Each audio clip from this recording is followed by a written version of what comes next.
Stonehenge, a world-famous enigma. But we're not going to let it remain a total mystery, because we're going to take you right into the secrets of the stones. Back 4,000 years or so ago, Stonehenge really was central to life here in southern UK, but that world is gone forever. If we really want to understand Stonehenge, really want to grasp its essence, we got to find a way to get that world back. As I uncover the truth about Stonehenge, I'll be passing the facts to our team of special effects wizards. Colin. And it's working! Neil. And Steve. This is probably going to work. Gotcha. They're going to recreate the history the cameras missed, bringing Stonehenge's most dramatic moments back to life. We are making history.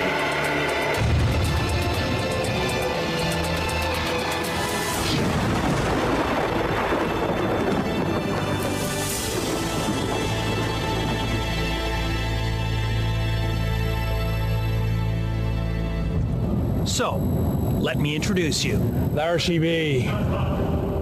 Meet Stonehenge, the world's most iconic prehistoric temple. It was built between 3,500 and 5,000 years ago. The huge stones you're seeing here are known as the Great Sarsen Stones. They are massive. The largest are 23 feet high and weigh more than 40 tons. Raising the 75 Sarsen stones was one of the ancient world's greatest feats of engineering. What we need actually is a rope ladder. Our graphic experts are going to show you how they did it. But first, we need to know why. There's one thing that everyone agrees on when it comes to Stonehenge.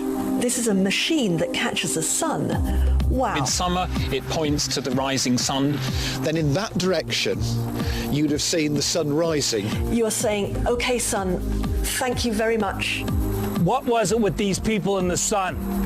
Stonehenge was designed to lie along the axis of the sun. At midwinter sunset, the sun would have dropped dramatically between the uprights of the largest stone structure, the Great Trilithon. At midsummer sunrise, it shines directly into the heart of the temple.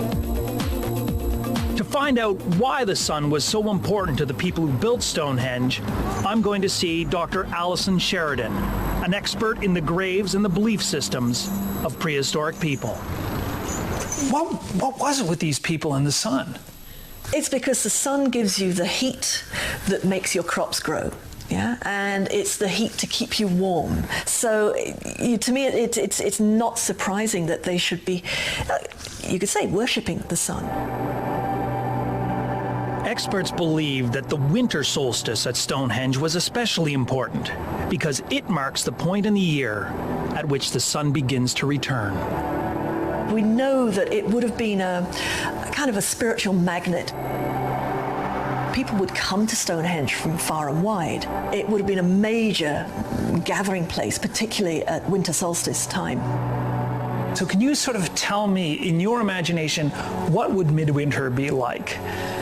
Well, it's been suggested that the whole day on midwinter solstice would have involved processing along the river and then up a ceremonial avenue.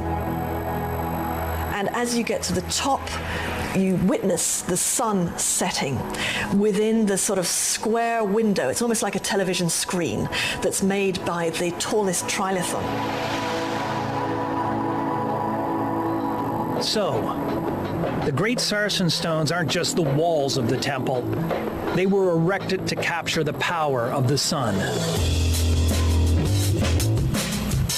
Now, Steve, Colin, and Neil are going to try and recreate the incredible process of raising the Sarsen Stones. To get those groups really bunched up. They're going to reach into their bag of graphic tricks, and using green boards and computer wizardry, they'll bring this amazing event to life. You want to see the stone get raised. Right. Through the thing, is that the idea? Just to make things tougher, the boys are doing double duty. As well as directing the graphic recreation, they're appearing on camera as prehistoric builders. Unfortunately, they don't share the original builders' enthusiasm for the sun.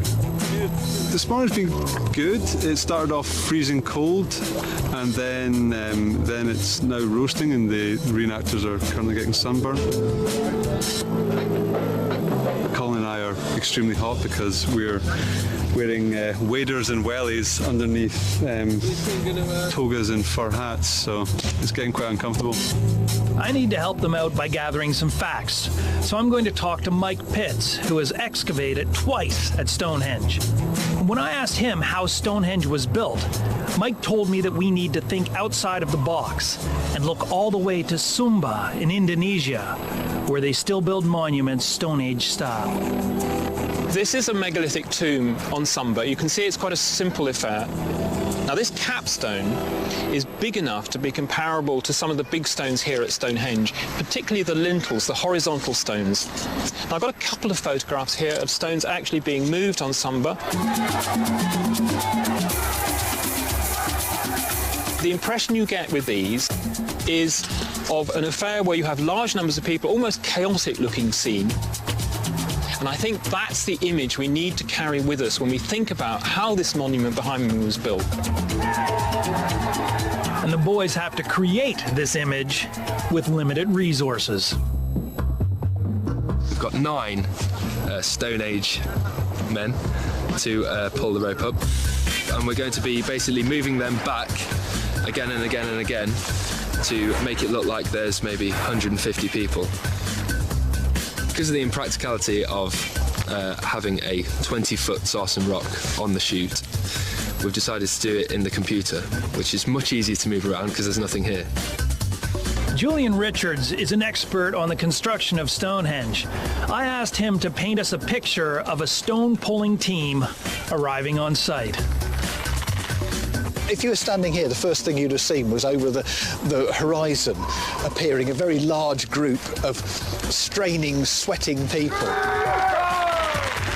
This is the last bit, this is the last pull, you know, that sense of when you can put the ropes down and say, it's here. Cut!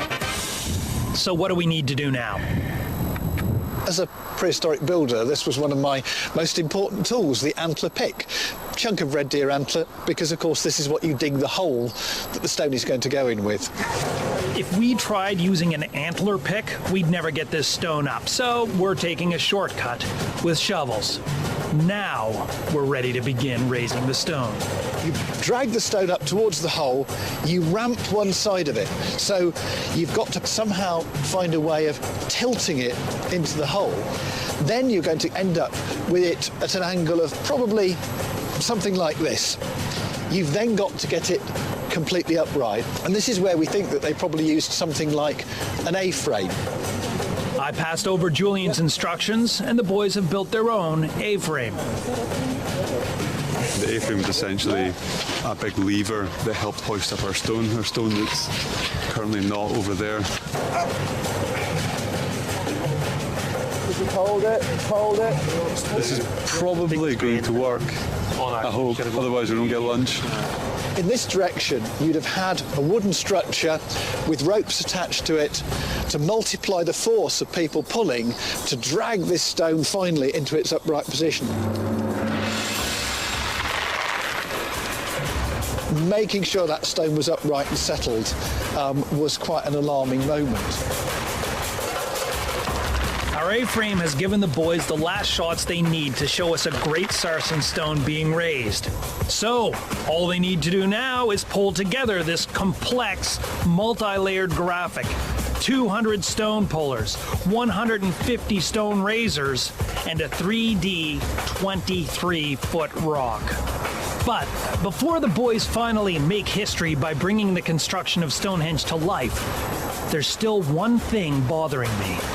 Stonehenge is one of the most impressive engineering feats of the Neolithic. That's a given, no argument. My question is simple. Why? Why? Why would the average person sign up to such an enormous and time-consuming task? I'm going back to Alison Sheridan to find out. Okay, guys? Do you think that the average person would be totally gung-ho to be part of this? Yes, absolutely, because essentially what they were doing in making the Sarsen Stonehenge was a very definitive statement about we are devoting all this time and effort, and the effort of a large number of people, to make this thing which will act as a way of catching the sun so that we'll all be all right forever.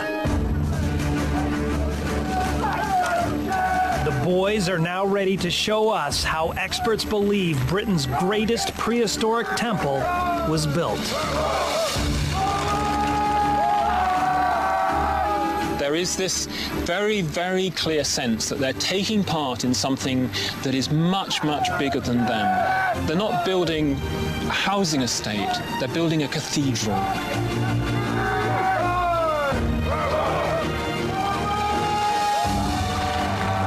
When that first one went up, there would have been this wonderful outpouring. It works, we've done it. We're going to build the rest of it and create Stonehenge.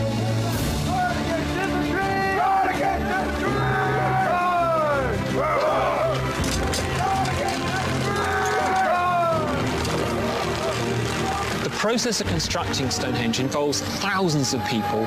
It's great spectacle, it's great ritual. The finished monument itself is spectacular. Somebody has had their name written into the landscape for eternity.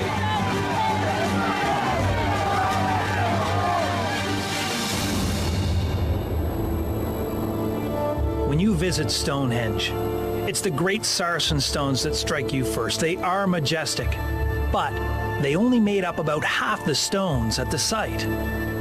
Within the Sarsens are a ring and horseshoe of smaller rocks, the bluestones. The bluestones have always been something of a mystery. We're about to uncover the extraordinary story of how they got to Stonehenge and what power they brought with them.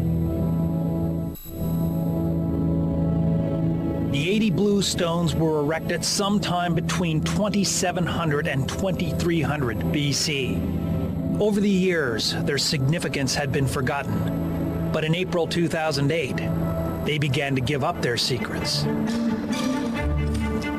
When Professor Tim Darvill ran the first excavation in the Stonehenge Circle in over 40 years.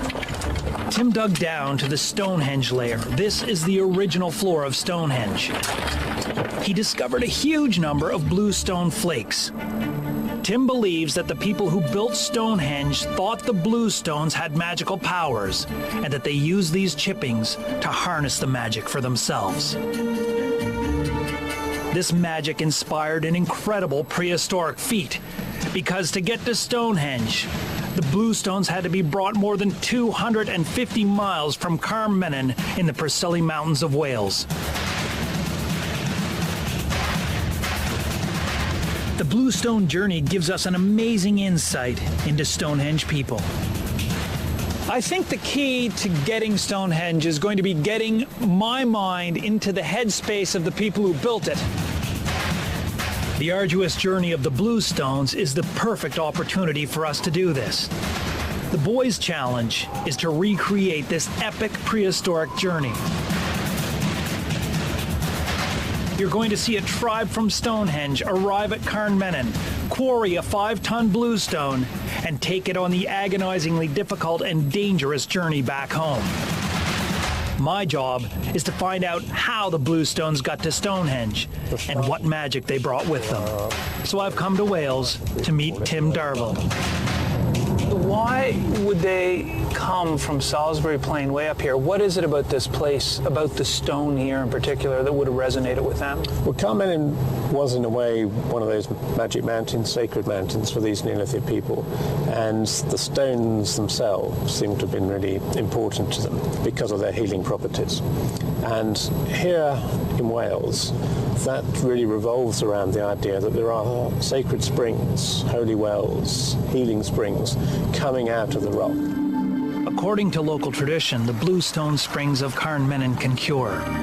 Early histories of Stonehenge tell us that the bluestones there were believed to have the same powers.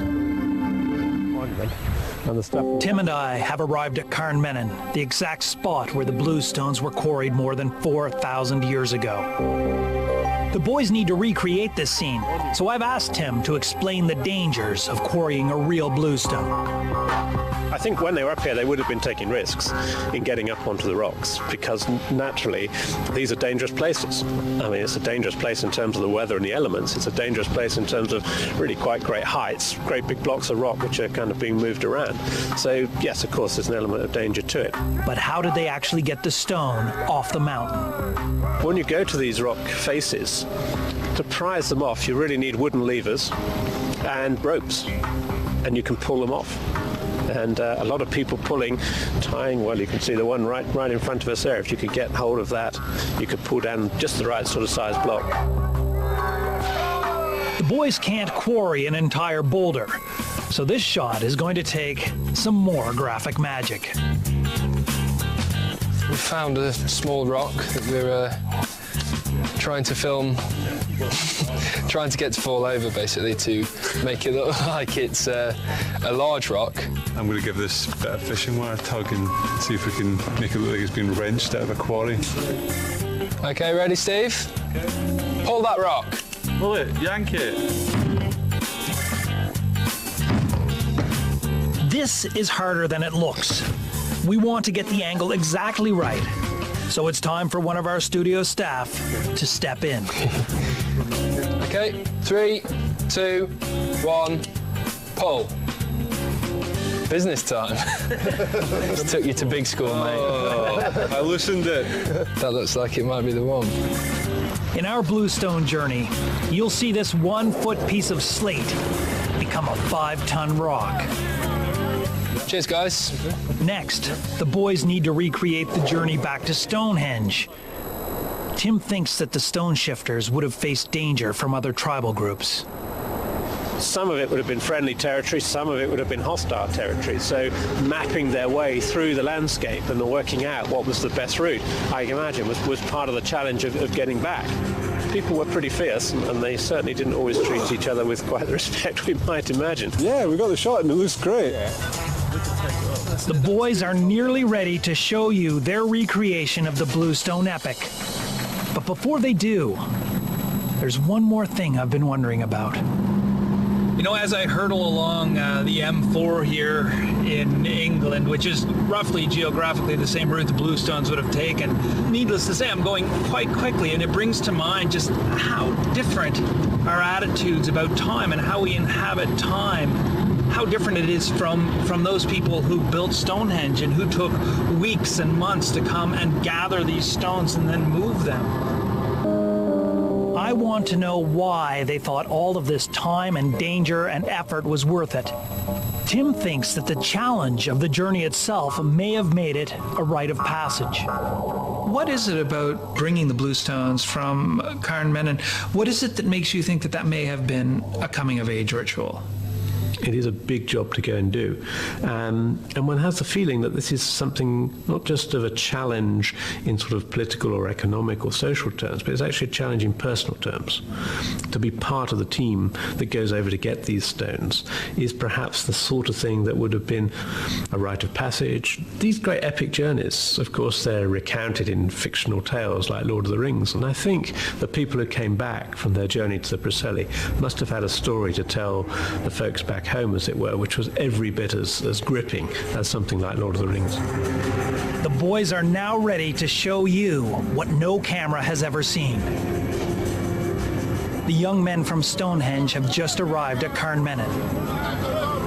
Getting there on foot has been a huge challenge. Now they have to quarry a bluestone and carry it 250 miles back home. A task like this turns a boy into a man.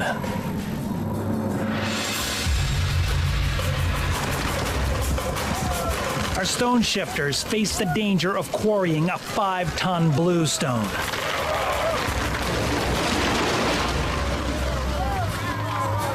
They've done it. Now, an even bigger challenge lies ahead.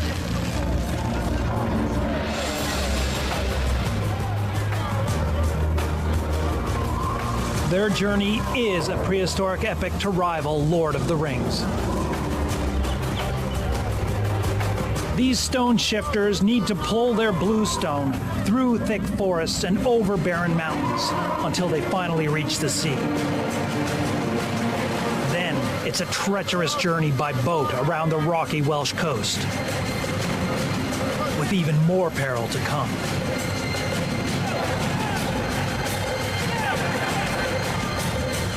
Inside this forest, a hostile tribe is waiting to attack.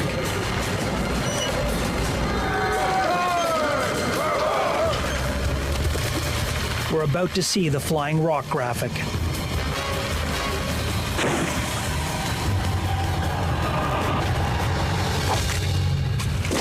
One of the Stonehenge tribe is killed. The rest must temporarily abandon their bluestone. At nightfall, they return. They must get this bluestone to Stonehenge.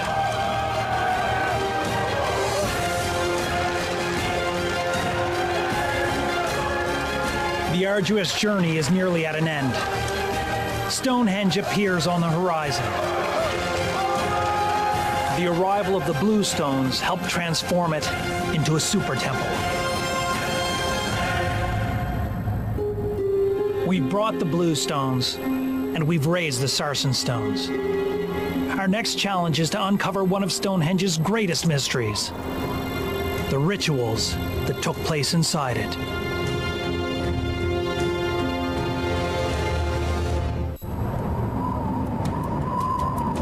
Because Stonehenge was sacred, it's a clean site. The people who used it didn't leave ritual objects for archaeologists to discover.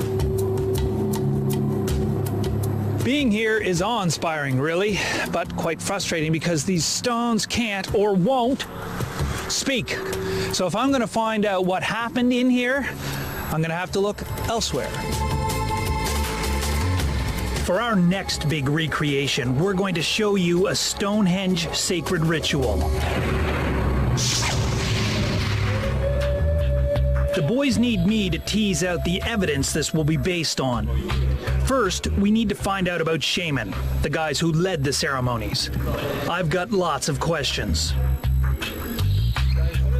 Who were these shaman guys? Why did the people pay attention to them? Where did they get their power from? I'm back with Alison Sheridan to find out. Describe for me what a shaman is in strict terms. A shaman is a term used for the ones who led the ceremonies and the rituals, and they might go into a trance themselves. Yeah, and when they're in the trance, they believe that they can fly or travel in some way, and then come back with news from the gods and the ancestors. Why do you think people would trust them? I think people would trust them because they believed fundamentally that these people did have the power to affect their lives, to heal illnesses, to call down assistance from the other world. We can certainly say from looking at their graves that, that these people did exist. The boys are setting the scene. Our shaman is going to be leading a night ritual within the stones. It's quite a challenge.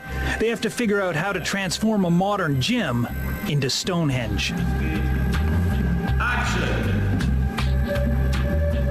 We're basically setting up our little campfire, which is essentially just 3 kind of flickering orange lights on the floor, and our shaman's going to be doing various things.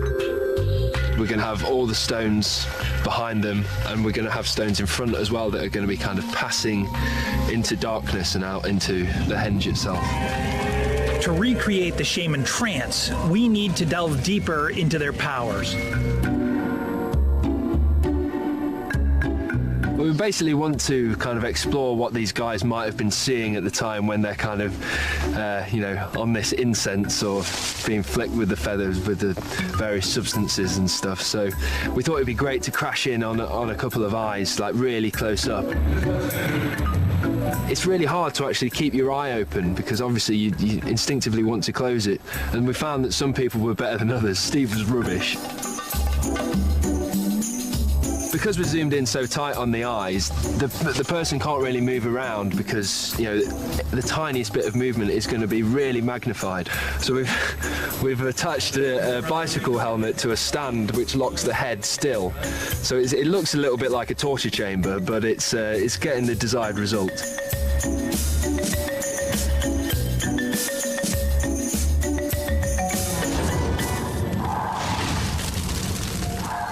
So, our shaman's journey is underway. But what should we do for the ritual? Alison wants to show me some other objects discovered near Stonehenge that could have been used to create shamanic rituals. You've got some shamanic type goodies here. Yes, well, it's actually the bone, it's a leg bone of probably a crane. And you can see the holes here. It's like a little tin flute. Yeah, that's right. It's a bone yes. flute. So maybe you were evoking the crane and you're doing the crane dance. Music certainly would have formed an important element in the ritual. And they might have used other things. This here, it's absolutely intriguing, a little piece of bone. And a colleague of mine has suggested that perhaps this could have been a kind of clip and you had put bird feathers in it. And this would have been waved around as part of the ceremony. What I want to imagine is like booze, you know, and drugs. Is that likely to have been part of these celebrations? Yeah, I mean, we can speculate as much as we like. What we can say for sure is that there would have been music. It's very, very likely that they would have done chanting, repetitive movement, going around in circles. Why not? I mean, Stonehenge itself is circular, in order to achieve a trance-like state. They may well have had access to mind-altering substances, magic mushrooms, that kind of stuff. And all of this was so that they could make this journey to the world of the ancestors and the gods.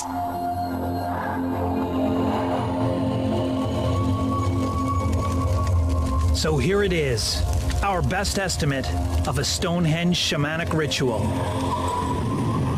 The gods have come to Stonehenge.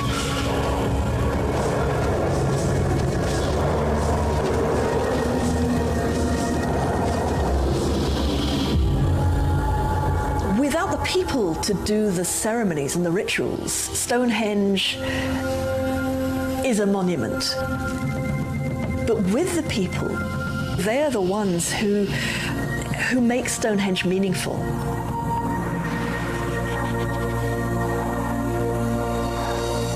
We've shed light on one of Stonehenge's greatest mysteries. But in order to understand Stonehenge, there is another puzzle we need to crack. And rather than spiritual, this one is sinister. Contributing to the mystery here at Stonehenge is the fact that half the site has never been excavated. But there has been one discovery that I think tells us more about Stonehenge and perhaps ourselves than any others. The dead guy in the ditch. His is the only complete contemporary skeleton ever discovered at Stonehenge. He died a violent death, one of the most dramatic moments in the history of the temple. Action. For our next graphic, we're going to recreate exactly what happened to him and find out what this tells us about Stonehenge. My task is to discover how and why he died. So I'm going to meet osteoarchaeologist Jackie McKinley to see what clues we can find in his bones. The guy in the ditch is a rare example of someone who lived around Stonehenge when it was a working temple. Before we uncover how he died, I want to ask Jackie what his bones tell us about the lives of Stonehenge people. Okay. What was life generally like in Britain during this period? I think there's a bit of a myth, really, that life was nasty, brutish and short. But this guy looks a lot better than a lot of 18th, 19th century individuals you would have seen. He's had a good diet.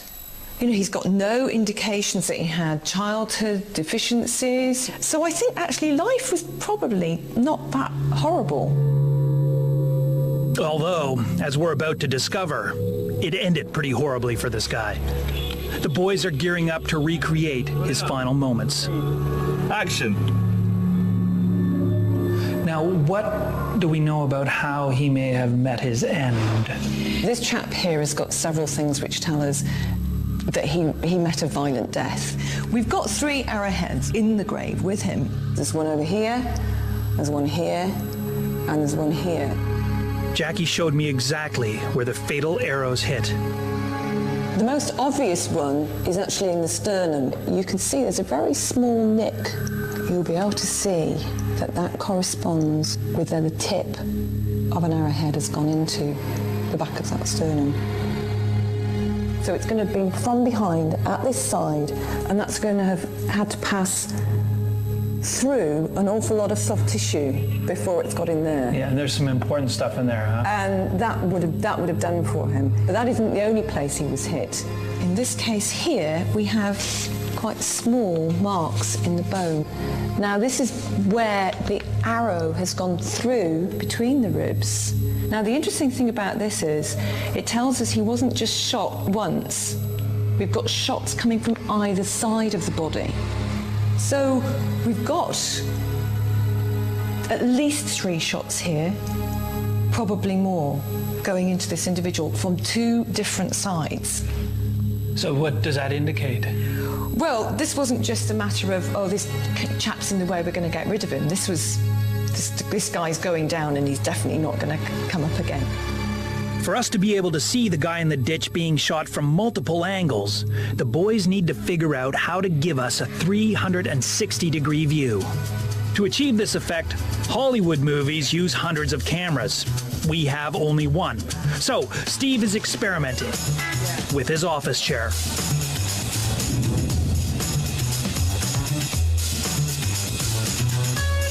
I'd go again, mate. I wobbled quite a lot. Our victim will stand on a fixed point in the center of the turntable while the camera and the green board move around him, which, if it works, will give us a 360-degree view and fix the wobble problem. While Steve gets on with creating his whirligig, I'm going to find out what the guy in the ditch did to deserve such a brutal death. Alison Sheridan specializes in ancient burials. What clues does the ditch victim's grave offer up? And you think there's something off about this, don't you? There's something very peculiar about this. Not least the fact that there were arrowheads found, and these were not grave goods. These were the arrows that had been used to shoot this guy dead. But why do you think that happened? My own hunch is that he tried to get into the sacred area of Stonehenge, which was just not allowed, and he paid the final price for it. So just the common person just wasn't allowed in there. They weren't allowed to partake in Stonehenge.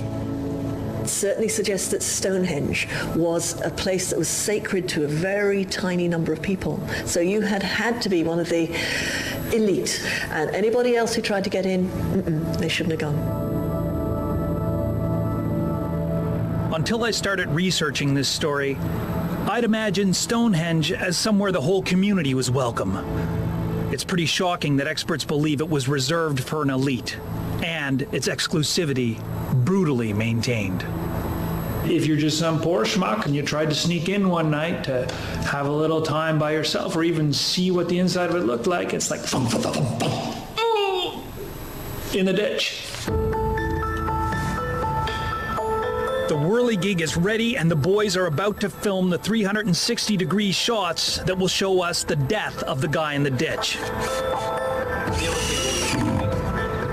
But will the homemade whirligig work? This is the moment the boys have been building up to. Inspired by my research, here is their recreation of the last brutal moments of the guy in the ditch.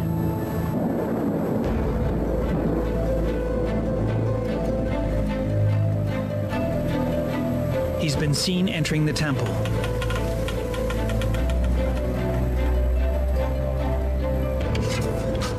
He's surrounded.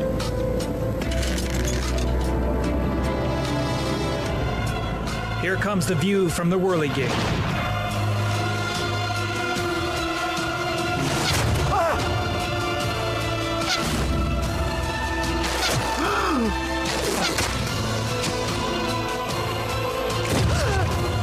this is no ordinary murder. This is the ritual protection of a great temple.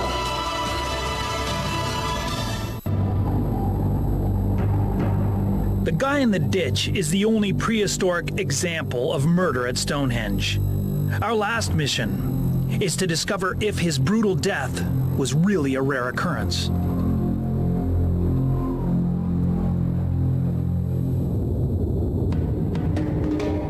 In the period before Stonehenge was built, there is strong evidence of violence. Over the centuries, there's an accumulation of human remains with wounds from which they would have died. As well as the arrow wounds, we also have skulls that have been bashed in. And we can see for centuries before Stonehenge was built, there's continuous evidence of occasional warfare. In a few rare cases, we can actually see villages have been attacked.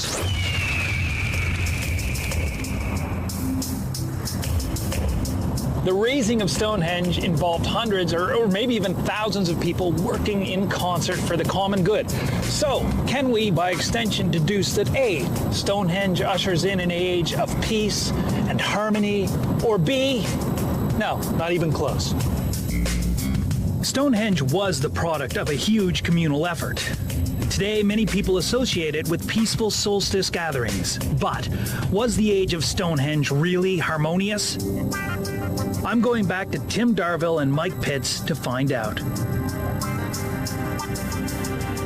Was it a violent time, like Stonehenge, as it was being built and developed at its peak? I don't think it was a utopian, peaceful sort of place. It's nice to think of prehistory as the sort of green and pleasant land that everybody lived in. I'm sure it was not only a lot more traumatic on the part of individuals, but actually a lot more contentious. There was a lot more tension between societies at this time. For their final reconstruction, the boys are going to show you the moment that tension erupts into a village attack. 100% cashmere. It feels it. It's scraping down my body. The first scene they need to shoot is the attackers running into the village. Oh, I'm a size 6. They are, as usual, short of people, so Steve and Colin are pitching in. I am dressed up as a Stonehenge band because we've got to do some running in to invade the village, and we need as many different variations on the costume as we can get. We've discovered that you can run much better in boots, so I'm leaving the boots on for now, and hopefully you won't notice in the final shot. Time for Steve to get running. Okay, recording. You're a tiger. You're an animal. Go!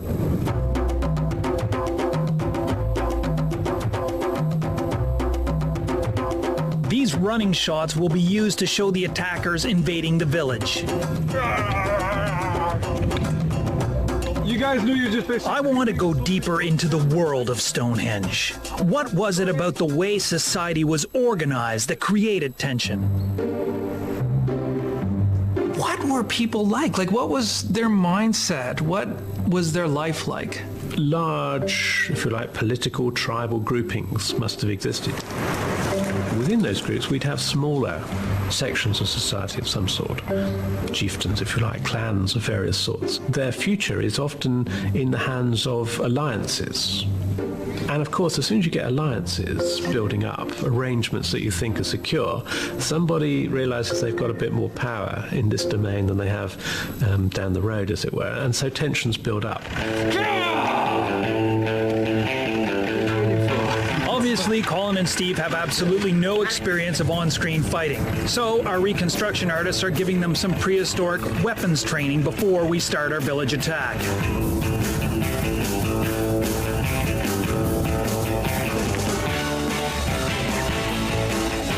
Die, Scotsman! There's no reason to think that type of environment in which warfare, petty fighting over land, was not one that continued throughout the period at which Stonehenge was being built and used. Ah, yes. Tribal tensions and petty fighting. Steve is Scottish, Colin is English. Funnily enough, they've put themselves on opposing sides for the attack. It's England on the left, Scotland on the right. Lionheart versus Braveheart. Who will win?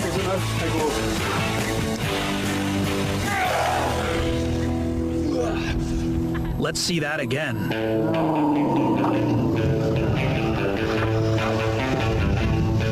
Yep, pretty decisive. 1-0 England. Is there one where I'm on top of him, I'm just pushing his eyes in with my thumbs? yeah, there's that one, all right, yeah. I'll take it to fall if you want to. Nope, that's fine. I've had enough. Our experts believed the world of Stonehenge could be violent and hierarchical. Now I'm going to find out how the elite use Stonehenge to enhance their power. You see that little hillock with the bush on it? That is the bush barrow, and inside it are the remains of a guy who may have been the king of Stonehenge. Or at least his bones are there because his treasure was yanked out a long time ago, and it's so precious that normally it's kept in a bank vault. The bush barrow overlooks Stonehenge. The man buried there, sometimes dubbed the king of Stonehenge, lived at the end of the temple's glory days. Alison Sheridan has arranged for us to have special access to the artifacts the bush barrow man was buried with.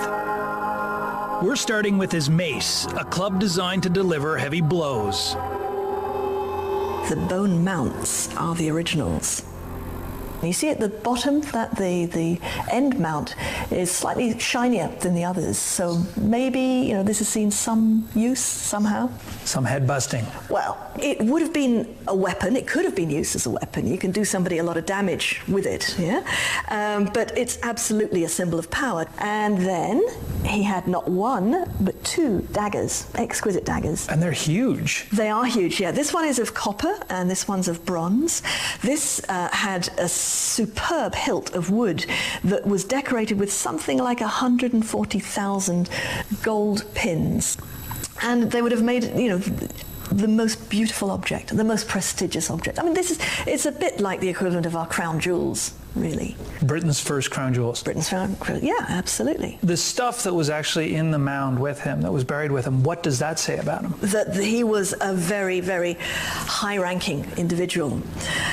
So these are symbols of power. They are weapons of power. He drew part of his power, without doubt, from his proximity to Stonehenge and his privileged position with regard to access to the ceremonies at Stonehenge. And so if you were able to control some aspect of that, you could be a divine ruler, and you're expressing your power in terms of military things and exotica. As ever, better to be a chief than a villager. We're about to see what life in Britain could really be like for the ordinary person in the age of Stonehenge. Our graphics wizards have built this village from just one original hut.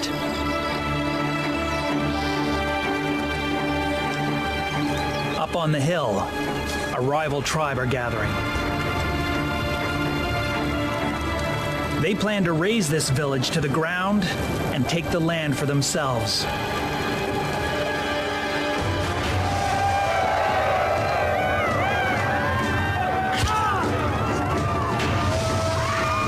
Two tribes collide in a bloody fight.